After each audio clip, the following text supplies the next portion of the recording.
Welcome back to I Don't Need an Acting Class with Milton Justice. Milton and Patrick Qualiano will continue in-person classes in New York at the Actor Lab. Milton will also be teaching in-person classes in Paris in the first week of September. For more information on all future classes, all our podcast episodes, interviews and selected writings, visit our website www.idon'tneedanactingclass.com. That's www.idon'tneedanactingclass.com. Vienna is working at the moment on the play Purpose, and I thought it would be interesting for her to discuss with us some of the rehearsal work she's been doing. There are some things that I do find consistently to be a difficult problem for our acting. We still are not taking the time to really figure out what is this a play about. Because we're not taking the time to do it, we begin to make decisions not based on what the play is about, based on some odd logic. I think that we've got to really sit back and try to figure out, as difficult as it may be, figure out what is this a play about. Vienna, I would like you to talk about what we worked on, because I think we did make some breakthroughs. Yeah, we made a lot of breakthroughs. We only worked like 6 pages, and none of it was dialogue. It was all everything else that was happening. I think a lot of times for me, it's so easy to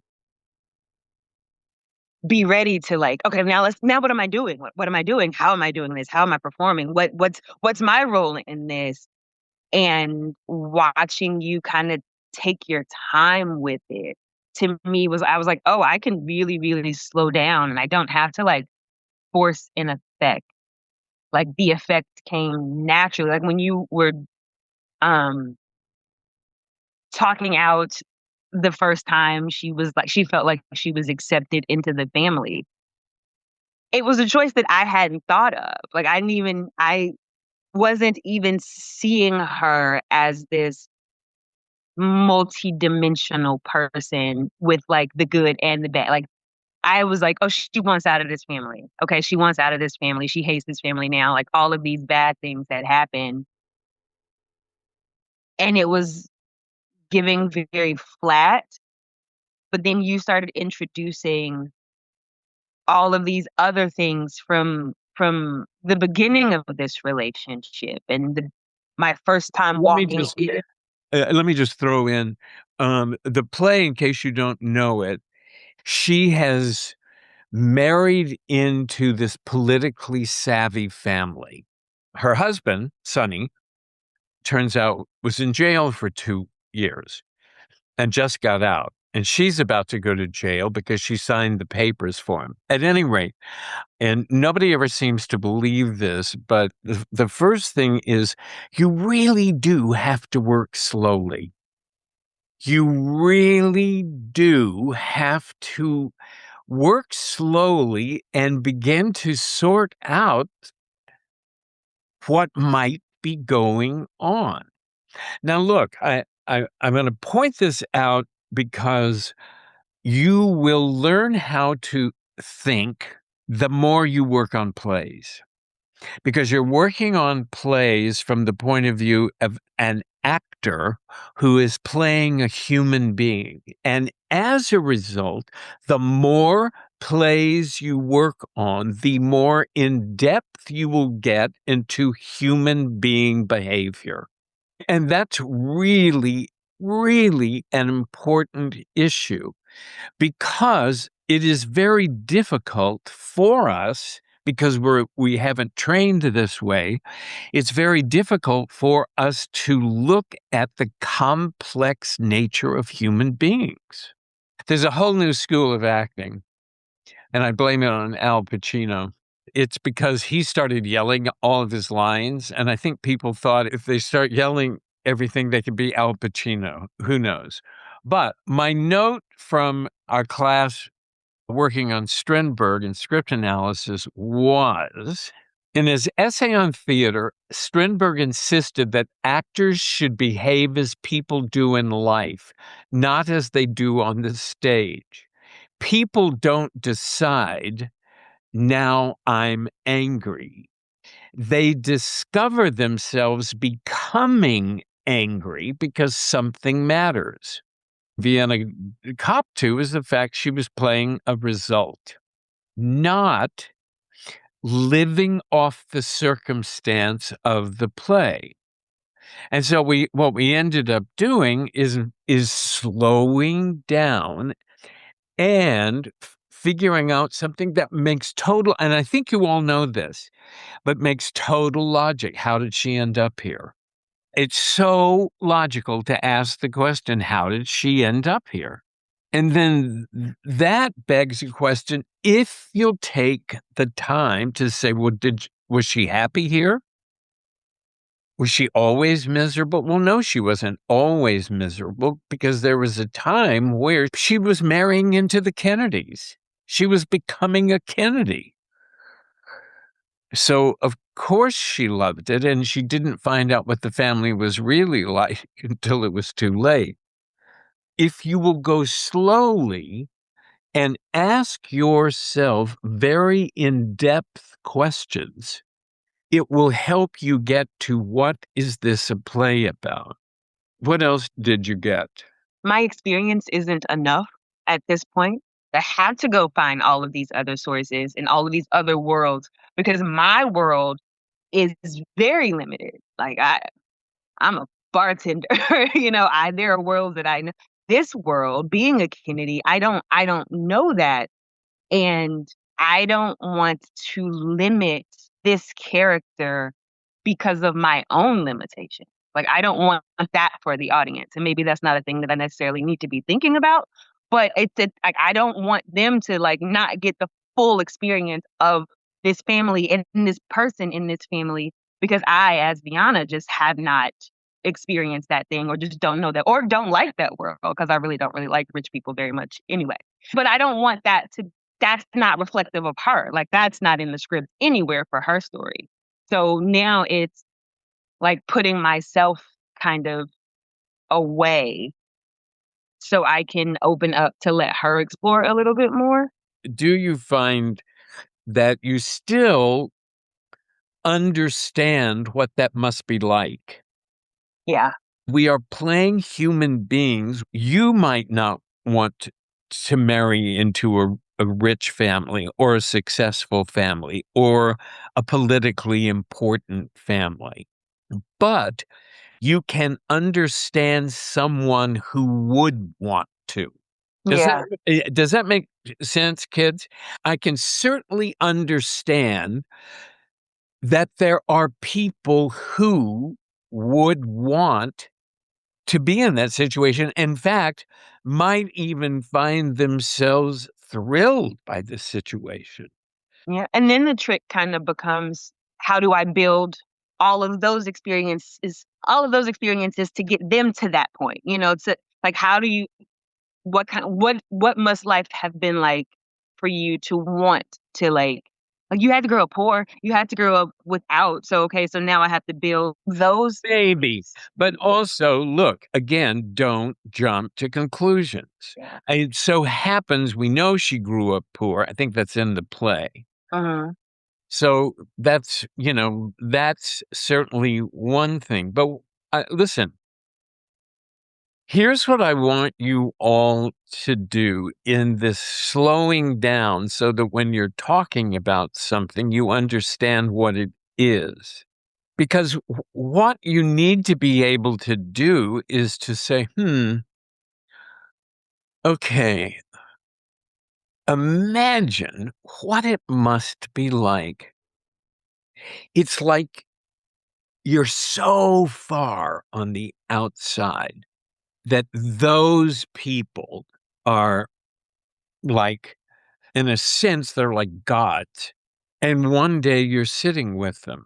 And so That makes sense to me. If I wanted to further explore that, I might say, where have I had a similar experience? Jed certainly had it. He was playing Lena Headey's lover. I mean, imagine he's like this actor in, Zoom class on Saturdays, and suddenly he's doing a movie where he's playing Lena Headey's lover. You begin to say, oh, I get it. I can understand that.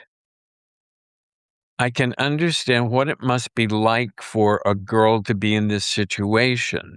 It is my hope for all of you that you will begin to slow down. You will begin to slow down so that you can allow yourself to understand what that experience is. Because it is a very shared experience, the experience. Now I can get more specific. I mean, listen, the places I go, my life, what did I do? What action was I playing? What was going on with me? Where have I seen it? What did they do? And the imagination. I have all these places I can go. This is Hemingway. You draw from your own life, you draw from the lives of people you've stolen it from, and the imagination. We have all of that. But you have to slow down and understand everything that you're saying. It's going slow enough to let everything sink in. Even when I think I'm going slow, I'm still not going slow. The reason I stopped you is because you said, well, then I knew she grew up poor. And so therefore, it's like, this is what we do. We rattle off the facts of the play instead of slowing down and saying, she grew up poor. And it doesn't necessarily mean that I'm going to totally experience growing up poor this minute. But my God, if I don't know that growing up poor is something, it becomes another fact that I rattle off that doesn't land. And this is where the joy, quite frankly, of the work is. Then what you have to do is keep going with that. If being poor means I have no money, and if money means to me security, then what it leads to is when I married into this family, I had security. And then it's helpful because what happens in the course of the play? That security is taken away from me because I got to go to prison. You see what I mean? Now it's something actable. Hmm. Now it is something actable. And boy, does that make sense. Imagine there is no person in the world that can relate to the concept of what happens when your security is taken away from you. I mean, even when I say the sentence, it horrifies me. What happens to you when you have nothing to hold on to? Anybody, what happens to you when you have nothing to hold on to? When what you had to hold on to goes away? You spiral. Yes. Yes, but what do you think happens to you? It makes you do what? Panic. Yes, which makes you do what? Desperately try to grasp onto something else. Grasp onto anything. Okay, so what I'm trying to get you to do is to translate panic into something actable. If I panic, that makes me do what? And Ruck suggested that what it makes you do is grab onto anything. It's very interesting. Stella told us that Stanislavski, his last discovery was that actors could often physicalize something that they could not get to emotionally. And I love what Ruck said about grabbing onto anything, because that is such a great thing to physicalize. I'm grabbing onto that, and I'm grabbing onto that, and I'm grabbing onto that. And I can't, if I'm grabbing it, there's nothing to hold on to. You can't hold on. Oh, God, it's so good. I mean, it's really good. The fact that this poor girl cannot find anything to hold on to. I'm going to go down this road some more, because often it helps you to get specific by saying, like, when did or what happened, specifically, where she was trying to hold on and could. And this is where I find very, very simple moments when she tried to hold on. And this is when I do these little etudes. I could start in the third person, and if I'm working on her, I could say things like, she's looking for something to hold on to. And her thought was, I'll go to the Bible. The Bible will give me something to hold on to. And so I picked up the Bible and I thought, what is the most important thing in the Bible? And so I turned to the 10 Commandments, and it said, honor thy father and thy mother. I can't hold on to that. Do you see what I mean? It's like I say, okay, I found something. I cannot honor my father and mother because they're crooks. That's one place I went to try to grab onto something. Where else? Where else did I do? My husband's in jail. I can't grab onto him. My mother-in-law is super bitch. She thinks I'm trash. I can't hold on to her. So do you see what I mean? It's like now I have taken this idea of what do you do when you're panicked? What do you do when you have nothing to hold on to? You grab. And then I just said, like when? All of you keep remembering, we have to learn how to take our analytical ability and translate it into something actable.